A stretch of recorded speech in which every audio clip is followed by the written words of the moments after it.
아주 먼 옛날 대한민국 경상북도 상주의 한 마을에 신비로운 은행나무가 자리잡고 있었습니다. 이 나무는 마을 주민들에게 특별한 의미를 지니고 있었는데 그 이유는 매년 은행나무에 황금잎이 열리기 때문이었습니다.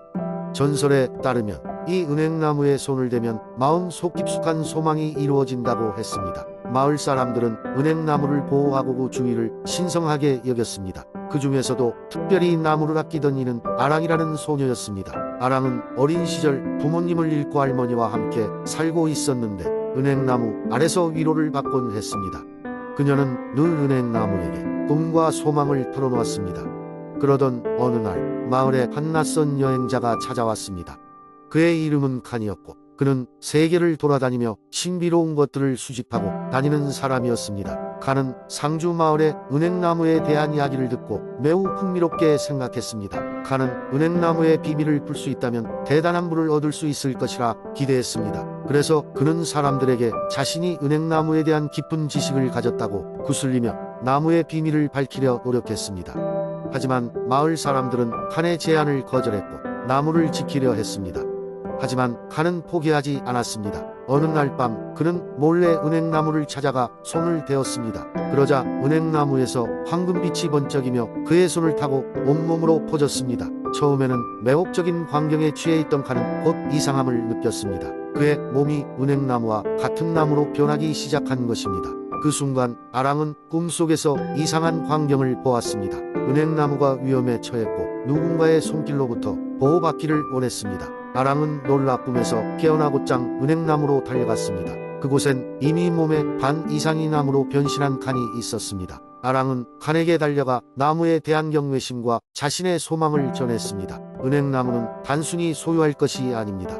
나무는 우리 마음의 거울이며 그저 원하는 것을 주기 위해 존재하는 게 아니에요. 아랑의 진심 어린 말에 은행나무는 슬며시 가지를 흔들며 은은한 빛을 띠었습니다. 그 빛은 칸을 덮쳤고 그의 몸은 다시 원래대로 돌아왔습니다. 놀란 칸은 아랑에게 진심으로 사과했고 마을 사람들에게 잘못을 인정했습니다. 그는 은행나무와 아랑의 경외심에 감동받아 자신의 탐욕을 깨닫고 마을을 떠나 다른 고장으로 여행을 떠나게 되었습니다. 그 후로도 은행나무는 여전히 상주 마을을 지키며 사람들의 소망을 조용히 들어주었습니다.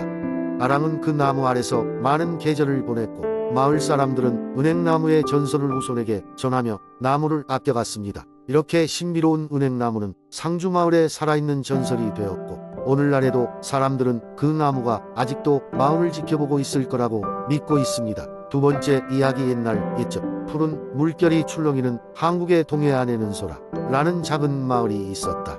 그곳에는 사람들에게 큰 사랑을 받는 데니라는 소년이 살고 있었다. 데니는 언제나 바닷가에서 조개 껍질을 모으고 바람에 머리카락이 날리는 바닷가를 걷는 것을 좋아했다. 그의 마음속에는 항상 모험심이 넘쳐 흐르곤 했다. 데니는 늘 바다 너머에서 들려오는 전설을 상상하곤 했고 그중 가장 흥미로웠던 것은 바다 깊숙한 곳에 살고 있다는 용에 관한 이야기였다. 전설에 따르면 그 용은 바다의 균형을 지키며 사람들에게 은혜를 베푼다고 했다. 그러나 용은 보통 사람들에게 모습을 드러내지 않았다. 어느 맑은 가을날 데니는 바닷가에서 조개껍질 수집을 마치고 집으로 돌아가려 했다. 그러나 그의 눈길을 끈 것은 작고 낯선 빛이었다. 그 빛은 수면 위를 부드럽게 유영하면서 데니를 유혹했다. 그의 호기심이 더욱 불타오르자 그는 주저없이 물속으로 뛰어들었다. 그 순간 데니는 이상한 세계에 들어서게 되었다. 그곳은 수많은 해양 생물들이 자유롭게 춤을 추는 꿈같은 장소였다. 그의 앞에는 커다란 금빛 용이 나타나 있었다. 용왕이라 불리는 이 용은 평화로운 눈빛으로 데니를 바라보았다. 소년이여, 너의 순수한 마음이 나를 이곳에 오게 했구나. 용왕이 말했다. 나는 인간 세상을 지켜보며 균형을 유지하려 노력해왔다. 그러나 나의 힘만으로는 부족해. 내가 용기가 있다면 나와 함께 바다의 평화를 지켜줄 수 있겠니? 데니는 이 제안을 두려움 없이 받아들였다. 그는 용왕과 함께 여러 임무들을 수행하며 바다 생태계를 보호하는 모험을 떠났다. 산호초를 검푸르게 만드는 해초를 정화하고 물속에 쓰레기를 치우고 위험에 처한 생물을 구출했다. 이러한 과정에서 데니는 바다의 신비와 함께 자신의 성장 또한 경험하게 되었다. 수많은 계절이 흐르고 마침내 데니는 마을로 돌아왔다. 이제는 소년이 아닌 바다를 이해하고 사랑하는 청년이 되어 있었다. 마을 사람들은 그의 이야기를 들으며 그가 경험한 바다의 기적과 용기의 의미를 배우게 되었다. 시간이 흘러 마을은 예전보다 평화롭고 풍요로워졌다. 데니는 자신의 모험담을 아이들에게 들려주며 그들이 자연의 소중함을 이해하고 보호할 수 있도록 노력했다. 여전히 한국의 동해안은 변함없이 아름답고 신비롭다. 데니의 모험담은 세대를 거쳐 전해지며 사람들에게 용기와 사랑을 심어주고 있다. 세 번째 이야기. 옛날 옛적 한국의 아름다운 초원 지역에는 각양각색의 동물들이 함께 사는 평화로운 숲이 있었습니다. 이 숲은 특별한 기운을 가지고 있어서 매년 봄이 오면 마법 같은 일들이 벌어지곤 했습니다. 이러한 일은 항상 철원에 전설적인 겨울이 지나간 후 따뜻한 봄바람이 처음으로 불어올 때 시작되었습니다. 숲속에는 닭들이 사는 작은 마을이 있었는데 그곳엔 휘파람이라는 이름을 가진 닭이 살았습니다. 휘파람은 일반적인 닭들과는 다르게 노래를 부르는 재주가 있었는데 그의 노래는 마치 봄 같은 따뜻함과 희망을 주변에 퍼뜨렸습니다. 사람들은 휘파람의 노래가 들려오면 진정한 봄이 찾아왔다고 믿었습니다.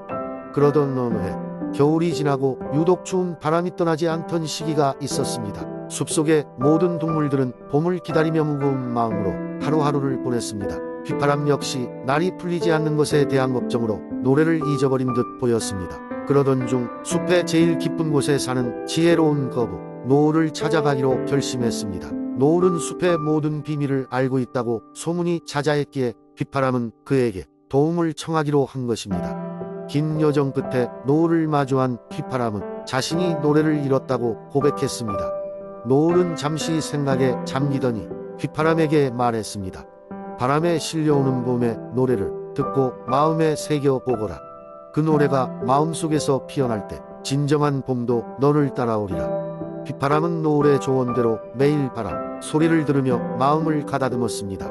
몇 날 며칠을 그렇게 해도 쉽사리 변하지 않던 그의 마음은 어느 날 새벽 해가 떠오르던 순간에 변화하기 시작했습니다. 바람결에 실려온 자연의 속삭임은 그의 마음속에 새로운 멜로디를 불어넣었습니다. 휘파람은 마침내 새 노래를 부르게 되었고 그 노래는 숲의 모든 생명들에게 퍼져 다시금 따뜻한 봄을 불러왔습니다.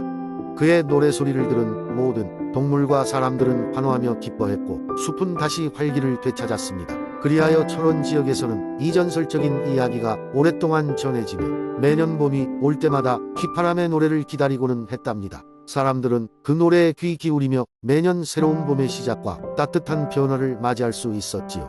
네 번째 이야기. 옛날 옛적 한국의 한평 남쪽에 위치한 작은 마을에 사계절이 한꺼번에 존재하는 신비로운 정원이 있었다. 이 정원은 마치 모두가 끊임없이 변하는 자연의 경의를 하나의 공간에서 경험할 수 있는 마법의 장소였다. 봄에는 형형색색의 꽃들이 만개하고 여름에는 푸른 나무와 시원한 연못이 사람들을 반겼다. 가을이 오면 금빛으로 물드는 단풍이 장관을 이루었고 겨울에는 눈꽃이 아름답게 피어났다. 이 정원은 오랫동안 한평 주민들에게 사랑받았고 자연을 관리하고 보호하는 마을 수호신 이야기와 함께 전해져 내려왔다. 정원의 비밀은 그 중심에 있는 오래된 느티나무에 숨어 있었다. 이 나무는 사계의 느티라 불리며 모든 계절의 기운과 마법의 원천이었다. 느티의 거대한 가지들은 정원 곳곳으로 뻗어나가 사계절의 경계를 무너뜨렸다. 마을에는 느티나무를 지키고 관리하는 특별한 가문이 있었으니 그 가문은 바로 자연의 수호자로 불리는 김씨 가문이었다. 김씨 가문은 오랜 세대에 걸쳐 느티나무에 특별한 술법과 마법을 불어넣었고 그것을 통해 정원의 사계절을 동시에 유지할 수 있었다. 그러던 어느 날 어느 젊은 외지인이 마을을 찾아와 정원에 관한 소문을 듣게 되었다. 그는 자연을 사랑하고 연구하는 학자였으며 이 마법 같은 정원의 비밀을 풀고 싶어 했다. 그는 느티나무에 깃든 마법의 힘을 연구하기 위해 김씨 가문의 허락을 받아 정원을 탐사하게 되었다. 김씨 가문의 수장인 김노인이 말하길 정원의 비밀은 눈에 보이는 것 너머에 있습니다. 느티나무와의 교감이 중요합니다. 라고 하였다. 학자는 정원의 산책로를 거닐며 사계를 하나의 공간에서 즐길 수 있는 경험에 경탄했다.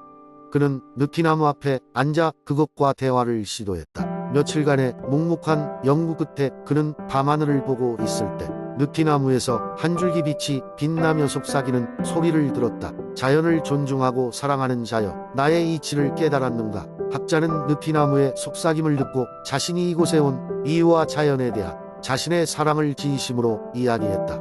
느티나무는 그의 진정성을 인정하며 정원에 마법을 지속할 수 있는 비밀을 비로소 그에게 공유했다. 그 비밀은 바로 인간의 사계절처럼 자연의 사계절도 끊임없이 순환하며 변화한다는 것, 그리고 그 변화 속에서 조화를 찾는 것이 진정한 마법이라는 것이었다. 학자는 이 깨달음을 얻고 정원에서 나와 김씨 가문과 마을 사람들에게 자신의 경험을 이야기했다. 그는 자연과 인간이 하나가 될 수 있는 방법을 연구하게 되었고, 그 결과는 한평 정원의 기적을 널리 알리는 계기가 되었다. 이후 한평의 신비로운 정원은 더욱 많은 사람들에게 알려졌고, 모두가 사계절의 아름다움을 경험하며 자연의 조화 속에서 삶의 교훈을 얻을 수 있는 기회를 가졌다.